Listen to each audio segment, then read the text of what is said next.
दोस्तों, विकास दुबे एक ऐसा गुंडा जिसने 8 पुलिस वालों की निर्मम तरीके से गोली से भूनकर हत्या कर दी।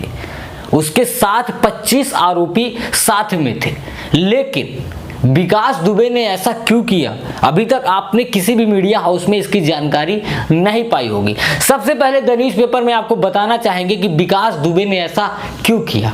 6 बीघे जमीन की वजह से पुलिस विकास दुबे को पकड़ने गई थी, जिसकी वजह से विकास दुबे ने पुलिस वालों को भून डाला।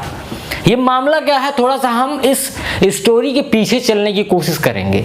विकास दुबे जहां पर रहता है वहां से कुछ दूरी पर एक गांव पड़ता है निवादा मोहनी करके। वहां के निवासी हैं जो स्वर्गीय हैं लल्लन शुक्ला। लल्लन शुक्ला की 3 पुत्रियां हैं, एक है अनीता, दूसरी है प्रतिभा, तीसरी है सुनीता। 3 पुत्रियां हैं। 3 पुत्रियां होने की वजह से लल्लन शुक्ला ने अपने भांजे को दत्तक पुत्र के रूप में गोद लिया था, जिसका नाम है सुनील शुक्ला। अब मामला थोड़ा समझिएगा, गंभीर है मामला, लेकिन जब आप मामले को समझेंगे तो आपको समझ में आ जाएगा कि क्यों 6 बीघे जमीन के लिए विकास शुक्ला ने उत्तर प्रदेश के 8 पुलिसकर्मियों को गोलियों से भून डाला। दोस्तों, लल्लन शुक्ला की जो 3 पुत्रियां हैं, उनमें से जो दूसरा जमाई है उनका, एक राहुल तिवारी नाम है उस जमाई का, राहुल तिवारी, क्योंकि ससुर जी तो गुजर गए, क्योंकि स्वर्गीय मैंने पहले ही लगा दिया, लल्लन शुक्ला जो गुजर गए। और जो सुनील शुक्ला उनका दत्तक पुत्र है, जो भांजा है, उसकी शादी विकास दुबे के परिवार में हुई है, जो उनकी बहन है। अब मामला यहां से समझ गए होंगे कि क्यों कनेक्ट हो रहा। विकास दुबे की पारिवारिक बहन सुनील शुक्ला के साथ ब्याही है, जो दत्तक पुत्र है।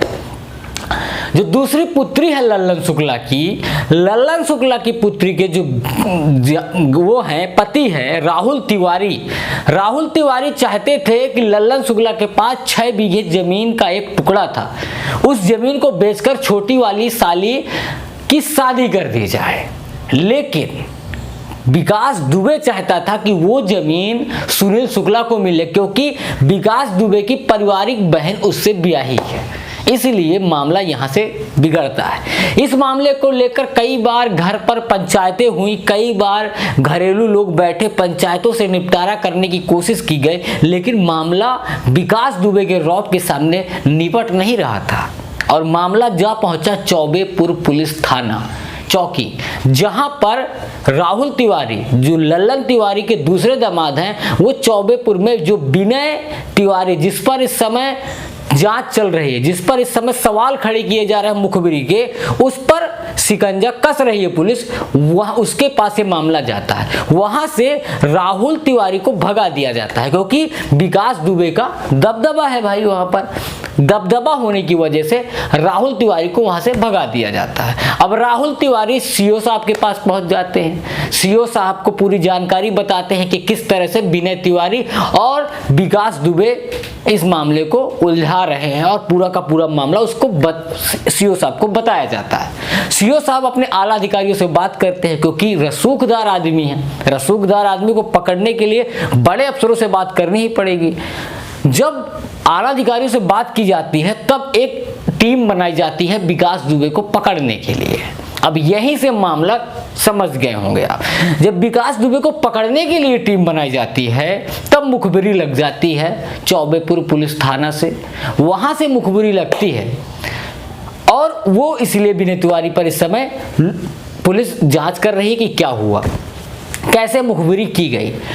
और जाकर जब पुलिस पकड़ने के लिए जाती है, तब उनके ऊपर गोलियां चलाई जाती, जिसमें हमारे उत्तर प्रदेश के 8 पुलिसकर्मी बुरी तरह से अपनी जान को खो देते हैं। तो ये पूरा मामला है। इस वजह से विकास दुबे ने 8 पुलिसकर्मियों की जान ले ली।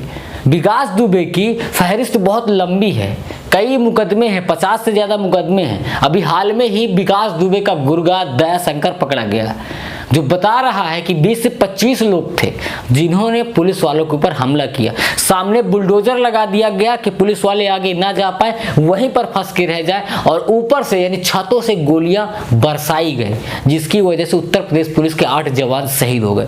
अभी तक विकास दुबे का कोई पता नहीं है कि विकास दुबे गया तो गया कहाँ, लेकिन जिस तरह से सवाल खड़े किए जा रहे थे कि विकास दुबे बीजेपी के नेता है, विकास दुबे बीजेपी का नेता है, लेकिन इस समय जो आप मेरे साइड में एक पोस्टर देख रहे हैं जिसमें आप साफ तौर पर देख सकते हैं कि विकास दुबे किस पार्टी के लिए काम करता था।